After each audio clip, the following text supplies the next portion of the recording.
Group ఎండి కిరణ్ గారు ఈరోజు ఇక్కడికి విచ్చేసినటువంటి అతిథులందరికీ, అవార్డు గ్రహీతలకు, రామోజీ కుటుంబ సభ్యులకు, రామోజీ గ్రూప్ ఫ్యామిలీ మెంబర్స్కి అందరూ కూడా నా నమస్కారాలు, అభినందనలు. ఈరోజు స్వర్గీయ శ్రీ రామోజీరావు గారి జయంతి సందర్భంగా ముందుగా ఆ అక్షర యోధునికి నివాళులర్పిస్తాం. అందరం కూడా అర్పించవలసిన బాధ్యత మనందరిపైన ఉంది. ఇంకొక పక్కన తెలుగు జాతి గర్వించే రామోజీరావు గారి పేరుతో రామోజీ ఎక్సలెన్స్ అవార్డు కార్యక్రమం నిర్వహిస్తున్న కుటుంబ సభ్యులకి, రామోజీ గ్రూపును కూడా మనస్ఫూర్తిగా అభినందిస్తున్నాను. ఇది ఒక మంచి ఆలోచన. ఏదైనా ఎక్సలెన్స్ అనే పేరు ఉంటే ఆ ఎక్సలెన్స్కి ప్రతిరూపం రామోజీరావు గారు అని చెప్పి కూడా నేను మీకు తెలియజేసుకుంటున్నాను. ఒక సాధారణమైన వ్యక్తి అసాధారణమైనటువంటి శక్తిగా తయారు కావడమే కాకుండా ఈరోజు నేను ఆయన గ్రూపులో అందరినీ చూశాను. మామూలు వ్యక్తులు, పల్లెటూరులో ఉండే మామూలు వ్యక్తులను తీసుకొచ్చి ఒక సమర్థవంతమైన నాయకత్వ లక్షణాలు ఇవ్వడమే కాకుండా ఆయన చేసిన పని మనం చూస్తే ఒక ఇన్స్టిట్యూషనలైజ్ చేశాడు. ప్రతి ఒక్కరూ కూడా ఒక ఇన్స్టిట్యూషన్గా తయారయ్యారు. ఈరోజు రామోజీరావు గారు ఇక్కడ లేరు, కానీ రామోజీరావు గారు నిర్మించిన వ్యవస్థలు మాత్రం చిరస్థాయిగా ఉంటాయి, శాశ్వతంగా ఉంటాయి. దీంట్లో ఎవరికి అనుమానం లేదని చెప్పి కూడా మరొకసారి మీ అందరికీ తెలియజేస్తున్నా. తాను నమ్మిన సిద్ధాంతం కోసం దేన్నైనా వదులుకున్నారు. నేను చాలాసార్లు చూశాను. ఆయన జీవితంలో ఏ వ్యక్తిని ఇది నాకు చెయ్యాలి అని అడిగిన సందర్భం లేదు. ఆయన ఫోన్ చేస్తే ఎవరూ కాదనేవాళ్ళు లేరు. ఆయన జీవితంలో నాకు తెలిసినంత వరకు పోరాట యోధుడిగానే మిగిలిపోయాడు తప్ప ఏదైనా సరే నమ్మిన సిద్ధాంతం కోసం జీవితాంతం పోరాడిన ఏకైక వ్యక్తి, నేను చూసిన వ్యక్తి రామోజీరావు గారు అని చెప్పి కూడా నేను మీకు తెలియజేస్తున్నా. అందుకే ఆయన మన మధ్య లేకపోయినా ఒక నికార్సైన జర్నలిజంతో తెలుగు జాతికి, తెలుగు భాషకు ఆయన చేసిన సేవలను మనం ఎప్పటికీ మర్చిపోకూడదు కూడా. నేను ఆయన్ని చూశాను. ఎక్కడ అవినీతి జరిగినా, ఎక్కడ దోపిడీ జరిగినా, ఎక్కడ అన్యాయం జరిగినా తన కలంతో ప్రజల పక్షాన బలంగా పోరాడిన యోధుడు రామోజీరావు గారు. ఒకప్పుడు అపోజిషన్ లేకపోయినా ప్రతిపక్షంగా పనిచేసిన ఏకైక వ్యక్తి, ఏకైక సంస్థ రామోజీ సంస్థ అని చెప్పి కూడా నేను మీకు తెలియజేస్తున్నా. ఆయన ఎప్పుడూ ఒక మాట చెప్పాడు, అపోజిషన్ బలహీనంగా ఉంటే నేనే అపోజిషన్గా పనిచేస్తానని ప్రజల తరపున నిలబడ్డాడు. తన శక్తి ఏంటో చూపించాడని చెప్పి కూడా నేను మీకు తెలియజేస్తున్నా. 5 దశాబ్దాలు విజయవంతంగా ఇంత ప్రజాదరణతో నడుస్తుందంటే, సగర్వంగా నిలబడిందంటే చిన్న విషయం కాదు. ఆ ఘనత ఒక్క ఈనాడుకే దక్కుతుంది. అలాంటి ఒక ఉన్నతమైన విలువతో స్థాపించిన వ్యవస్థ ఈనాడు అని చెప్పి కూడా నేను మీకు తెలియజేస్తున్నా. ఆ రోజు నేను ఒకసారి ఆయన్ని చూస్తే ఏదో వ్యాపారమే కాకుండా, పేపరే కాకుండా సమాజ సేవలో భాగస్వాములు చేశారు. అది లాతూర్ భూకంపమైనా, ఉధుద్ తుఫాన్ అయినా, సునామీ అయినా ఈనాడు గ్రూప్ అందరికంటే ముందుండి ఆయన ఒక పిలిపేయడమే కాకుండా తన సంస్థ నుంచి డబ్బులు ఖర్చు పెట్టి సాయం చేసిన ఘనత అయింది. కేవలం ఏపీ, తెలంగాణనే కాదు, ఒరిస్సా, తమిళనాడు, కేరళ, గుజరాత్, మహారాష్ట్ర ఎక్కడ ఇబ్బంది వచ్చినా అక్కడ ఆయన ముందుండేవాళ్లు. అనేక సేవా కార్యక్రమాలు చేశారు. ఇంకొక పక్కన రామోజీరావు గారు చూస్తే సమాజానికి ఎంతలా సేవ చేశారో తెలుగు భాష కూడా రామోజీరావు గారు అంతకంటే ఎక్కువ సేవ చేశారు. ఇప్పుడే మాజీ ఉపరాష్ట్రపతి వెంకయ్యనాయుడు గారు, రమణ గారు చెప్పారు, తప్పకుండా ఒక ముఖ్యమంత్రిగా నా బాధ్యతను తెలుగు భాషను కాపాడుకోవడానికి ఏం చేయాలనో చేస్తాం, దానికి రామోజీరావు గారు స్ఫూర్తితో పనిచేస్తామని చెప్పి కూడా మీకు నేను హామీ ఇస్తున్నాను. ఇంకొక పక్కన ఇప్పుడే చూశాం, రామోజీరావు గారి టెక్నాలజీ కాలంలో కొత్త ఇంగ్లీష్ పదాలకు ప్రత్యామ్నాయంగా సరికొత్త తెలుగు పదాలు సృష్టించారు. తెలుగు భాషకు సరిపడ్డ కొత్త డిక్షనరీని రూపొందించారు. ఇవన్నీ కూడా మనం చూసినప్పుడు ఆయన చూస్తే చాలా వరకు నాకు ఎన్నో గంటల ఆయనతో నేను ఇంటరాక్ట్ అయ్యేవాడిని. అవన్నీ చూసిన తర్వాత ఆయన ఉండే ఆలోచన విధానం నేను అర్థం చేసుకోగలిగాను. ఈరోజు 7 అవార్డులు ఇచ్చారు మీరు. జర్నలిజం, గ్రామీణ అభివృద్ధి, సేవా రంగం, కళలు, సంస్కృతి, యువ ఐకాన్, సైన్స్ అండ్ టెక్నాలజీ, మహిళా సాధికారత. ఈ 7 కూడా మీరు ఇచ్చారు. అందులో కూడా మీరు ఎంపిక చేసిన విధానం సేవ, త్యాగం, మానవత్వం, ఆవిష్కరణ, సృజనాత్మకత, ధైర్యం ప్రమాణాలుగా అవార్డులు ఇవ్వడం నిజంగా మనస్ఫూర్తిగా అభినందిస్తున్నాం. ఈరోజు మీరు ఇచ్చిన అవార్డులు చూస్తా ఉంటే వాళ్ళు అవార్డులు కోరుకోలేదు, తమ శక్తి మేరకు రామోజీరావు గారు లాగానే వారు సేవా కార్యక్రమాలు కానీ సమాజం కోసం పనిచేశారు. వారిని మీరు గుర్తించిన దానికి మనస్ఫూర్తిగా అభినందిస్తున్నానని చెప్పి కూడా నేను మీకు తెలియజేస్తున్నాను. ఇంకొక పక్కన మీరు ఒకసారి చూస్తే నాకు ఒక రోజుకి ఈ అవార్డు జ్ఞానపీఠ్, దాదాసాహెబ్ పాల్కే రామన్ మెగసే, అది మరి పులిట్జర్ అవార్డులకు సమానంగా దేశీయ స్థాయిలో నెంబర్ 1 అవార్డుగా మిగులుతుంది. ఎవరు ఈ అవార్డు తీసుకోవాలన్నా గర్వపడే విధంగా ఈ అవార్డు తయారవుతుందని చెప్పి కూడా నేను మీకు తెలియజేస్తున్నాను. ఇంకొక పక్కన మనం చూస్తే ఈరోజు రామోజీరావు గారిని నాకైతే 40 సంవత్సరాల నుంచి పరిచయం, మోర్ దెన్ 4 decades. రామోజీరావు గారు ఎవరిని పిలవరు, ఎవరు వచ్చినా కాదనరు. కానీ ఆయన జనహితం కోసం ఎవరు వచ్చినా, వెంకయ్యనాయుడు గారు బీజేపీ నుంచి వచ్చినా, లేకపోతే ఆ రోజు కాంగ్రెస్ నాయకులు వచ్చినా, తెలుగుదేశం నాయకులు వచ్చినా, లేకపోతే కమ్యూనిస్టులు వచ్చినా నిర్మోహమాటంగా వారికి ఏం చెప్పాలనో చెప్పిన వ్యక్తి. నేను ఒకసారి చాలా మంది అనుకుంటారు, ఆయన నేనున్నప్పుడు, నేను ముఖ్యమంత్రి అయినప్పుడైతే అంత మునుపు కూడా నేను చాలాసార్లు ఆయన దగ్గరికి వెళ్ళేవాడిని, గంటల తరబడి మాట్లాడేవాళ్ళం. నా అనుభవం మీరు చూస్తే ఆయన ఒక్క మాట చెప్పేవాడు, నువ్వు నన్ను గురించి, నా ఆర్గనైజేషన్ గురించి ఎక్కడా ఒక్క మాట అడగద్దు, మీ ప్రభుత్వంలో నేను ఏ ఫేవర్ అడగను, నువ్వు ఏదైనా మంచి చేయాలనుకుంటే మీరు చర్చకు కావాలంటే రండి, నేను ఆ విషయాలపైన చర్చిస్తా, నీకు నచ్చితే చెయ్యి, లేకపోతే నీ ఇష్టమని చెప్పిన ఏకైక వ్యక్తి రామోజీరావు గారని చెప్పి కూడా నేను మీకు తెలియజేస్తున్నా.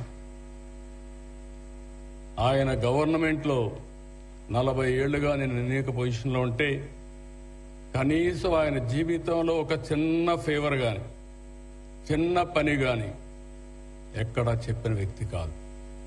రెండోది, మాలాంటి రాజకీయాలు, నేను సీఎంగా 9 సంవత్సరాలున్నా ఒక్క జర్నలిస్ట్ని కూడా ట్రాన్స్ఫర్ చేయమని కానీ, ఈ పని చేయమని కానీ మొదటి రోజే ఆయన కండిషన్ పెట్టేవాడు, మీరు వస్తున్నారు బాగుంది, కానీ రేపటి నుంచి ఈ వార్త రాయొద్దు, ప్రభుత్వానికి వ్యతిరేకంగా రాయొద్దంటే మాత్రం మీరు రాకుండా మీ పని మీరు చేసుకోండి, నా పని నేను చేసుకుంటా, ఈ చర్చించడానికి వీలు లేదని కండిషన్ పెట్టి మాట్లాడిన వ్యక్తి రామోజీరావు గారు.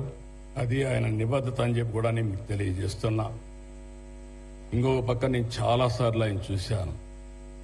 ఆయన చూసినప్పుడు మీరు చూస్తే ఆయన ఆలోచన ప్రపంచంలో ఎక్కడికి పోలా ఆయన. నాకే ఆశ్చర్యం, మేము దేశాలు విదేశాలన్నీ తిరిగి అక్కడ ఏమన్నా మంచి చేస్తే నేర్చుకొని ఇక్కడికి వచ్చేవాళ్ళం. ఎక్కడికి పోకుండా రూమ్లో కూర్చొని స్టడీ చేసి మరో చరిత్ర సృష్టించిన వ్యక్తి రామోజీరావు గారు అని చెప్పి కూడా నేను మీకు తెలియజేస్తున్నా. అంటే ఆయనలో ఒక పట్టుదల, నేను ఏమైనా చేయగలుగుతాను అనే ఉద్దేశంతో ఆయన ముందుకు పోయారు. ఇంకొక పక్క మనం చూస్తే 4 దశాబ్దాలుగా నాకుండే అనుభవాలే కాకుండా ఇంకొక పక్కన ఒక స్ఫూర్తినిచ్చేవాడు. ఆయన దగ్గర 1 గంట 2 గంటలు మాట్లాడితే అనేక విషయాల్లో ఒక స్పష్టత వచ్చేది, ఒక స్ఫూర్తి వచ్చేది. అక్కడి నుంచి ఇంకా బాగా పనిచేయాలనే పట్టుదలతో ముందుకు పోయామని చెప్పి కూడా నేను మీకు తెలియజేస్తున్నా. ఆయన ఒకటే ఆలోచించేవారు, మంచి సమాజం ఉండాలి, విలువలతో కూడిన రాజకీయాలు ఉండాలి, వ్యాపారాలు కూడా విలువలతో చేయాలని చెప్పి 24 గంటలు ఆలోచించి ముందుకు పోయారు. నేను ఆయన సంస్థలో మీరు ఇప్పుడు కూడా చూడండి, అందరూ కూడా మామూలు వ్యక్తులు. వాళ్ళందరినీ తీసుకొచ్చి ట్రైనింగ్ ఇచ్చి ఇప్పుడు కూడా నేను చూస్తూ ఉంటాను. వేరే పేపర్లకు ఆయన పేపర్లకు, ఆయన చేసే వ్యాపారాలకు వేరే వాళ్ళ వ్యాపారాలకు చాలా డిఫరెన్స్ ఉందంటే దానికి కారణం ఆయన ఇచ్చే ట్రైనింగ్ కానీ ఆయన చేసిన విధానం కానీ వాళ్ళకిచ్చిన స్ఫూర్తే కారణం అని చెప్పి కూడా నేను మీకు తెలియజేస్తున్నా. ఇంకొక పక్కన మనందరం చూస్తే ఈరోజు రామోజీరావు గారు లాంటి వాళ్ళు ఒక 10 మంది ఉంటే సమాజాన్ని మొత్తం మార్చే ఆలోచనలు ఉన్నాయి. ఆ విధంగా మనం కూడా స్ఫూర్తిదాయకంగా తీసుకొని మనం ముందుకు పోవాల్సిన అవసరం ఉంది. ఆయన ఆలోచనలు చూస్తే 50 సంవత్సరాల తర్వాత ఏం చేయాలనో ఈరోజు ఆలోచించే వ్యక్తి. ఈరోజు రామోజీ ఫిల్మ్ సిటీ కట్టారంటే మామూలు వ్యక్తులైతే ఇది ఆలోచించే పరిస్థితి ఉండదు. 2000 ఎకరాల్లో ఇక్కడ షూటింగ్లు చేస్తారో లేదో తెలియదు, టూరిజం ప్రమోట్ అవుతుందో లేదో తెలియదు. కానీ సర్వస్వాన్ని ఆయన ఇల్లు కూడా మార్చి ఇక్కడికి వచ్చి పడుకొని ఇక్కడే కాపురం ఉండి ఒక బ్రహ్మాండమైన స్టూడియో కట్టాడంటే దానికి కారణం రామోజీరావు గారిలో ఉండే పట్టుదలని చెప్పి కూడా నేను మీకు తెలియజేస్తున్నా. అందుకే ఆయన చూసినప్పుడంతా కూడా ఈరోజు మనందరం ఒకసారి గుర్తుపెట్టుకుంటే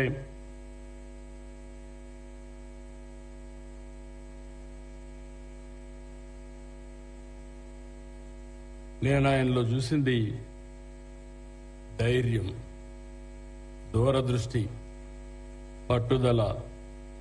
ఎంత ఒత్తిడున్నా, ఎంతటి అణచివేత వచ్చినా ఆయన జీవితంలో ఆయన ఫేస్ చేసినటువంటి క్రైసిస్ కానీ ఒత్తిళ్లు కానీ, మేము వ్యక్తులతో పెట్టుకుంటున్నాం, గవర్నమెంట్లో ఉంటాం, ప్రతిపక్షంలో ఉంటాం, మళ్ళా అధికారంలోకి వస్తాం, కానీ ఒక మీడియాని మేనేజ్ చేసే వ్యక్తి ప్రభుత్వాలతో పోరాడి మనుగడ సాధించాడంటే అది రామోజీరావు గారికి ఉండే విశిష్టమైన లక్షణం. అది కేంద్రం కావచ్చు, రాష్ట్రం కావచ్చు, లేకపోతే నమ్మిన వ్యక్తి కావచ్చు. నేను చాలాసార్లు చూశాను. ఆయన ఒకటే చెప్పేవాడు, మీరు మంచి చేస్తే మీతో నేనుంటా, మీరు గాని ప్రజలకు గాని చెడు చేసే పరిస్థితి వస్తే ఏ విధంగా అయితే బట్టల ఉతికినట్టు మిమ్మల్ని ఉతికి ఆరేస్తారని చెప్పి చేసేవాడని చెప్పి కూడా నేను మీకు తెలియజేస్తున్నా. అలాంటి మహనీయుడి యొక్క విలువలతో ఈరోజు ఫ్యామిలీ మెంబర్స్కి ఒకటే కోరుతున్నా. ఇప్పుడే వెంకయ్యనాయుడు గారు చెప్పారు,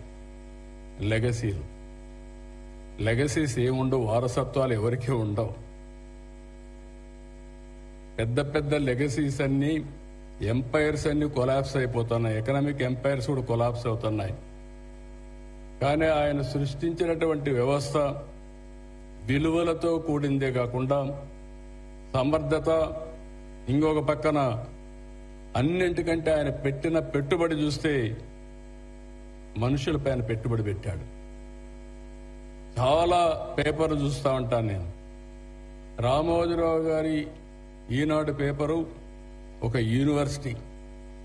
ఇక్కడ పనిచేసిన వాళ్లే దేశంలో అన్ని పేపర్లకు వెళ్లే పరిస్థితికి వచ్చారు. ఎవరిని మాట్లాడినా ఎక్కడ పనిచేశారంటే రామోజీరావు గారు పెట్టినటువంటి జర్నలిజం స్కూల్లో చదువుకున్నాం, అక్కడ పనిచేశామని చెప్పే పరిస్థితికి వచ్చారు. అలాంటి ఇన్స్టిట్యూషన్ని తయారు చేశారు. ఇప్పుడు మీ మీద ఒక గురుతరమైన బాధ్యత ఉంది. ఆయన లేడు గాని ఆ స్ఫూర్తి మీ దగ్గర ఉంది. ఇక్కడే ఆయన ఉన్నాడు.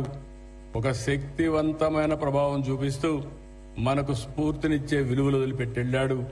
నాకు ఏమాత్రం అనుమానం మిమ్మల్ని చూసినప్పుడు ఆ రోజు రామోజీరావు గారు ఉన్నప్పుడు ఏ స్టాండర్డ్ తో కండక్ట్ చేశాడో దానికంటే మెరుగైన స్టాండర్డ్స్ తో ఈరోజు మీరు ఈ మీటింగ్ కండక్ట్ చేశారు.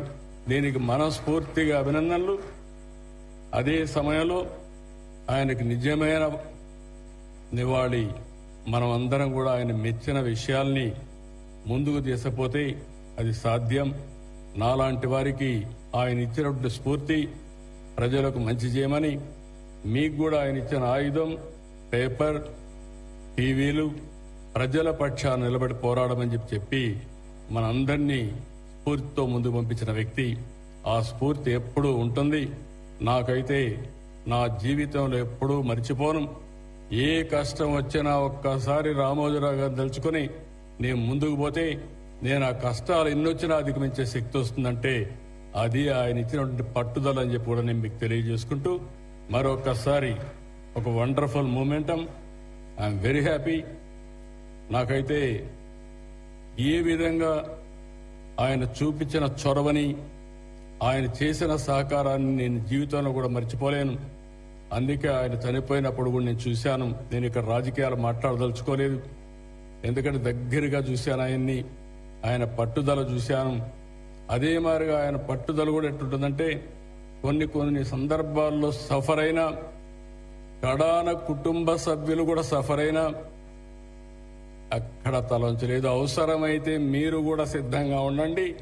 నమ్మిన సిద్ధాంతం కోసం నేను త్యాగం చేయడం కాదు, అవసరమైతే కుటుంబ సభ్యులు కూడా త్యాగానికి సిద్ధంగా ఉండాలని చెప్పిన వ్యక్తి, చేసి చూపించిన వ్యక్తి రామోజీరావు గారని చెప్పి నేను మీకు తెలియజేసుకుంటూ ఆ మెమరీసే వేరు.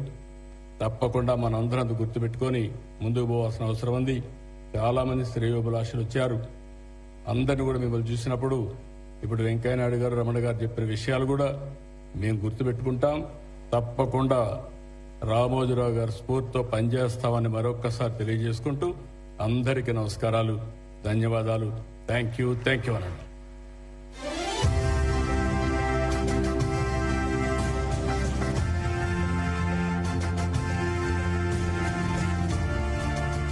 Thank you, sir, for those inspiring words. May I please request Sri A. Revanth Reddy Garu, Honorable Chief Minister of Telangana, to please address the gathering.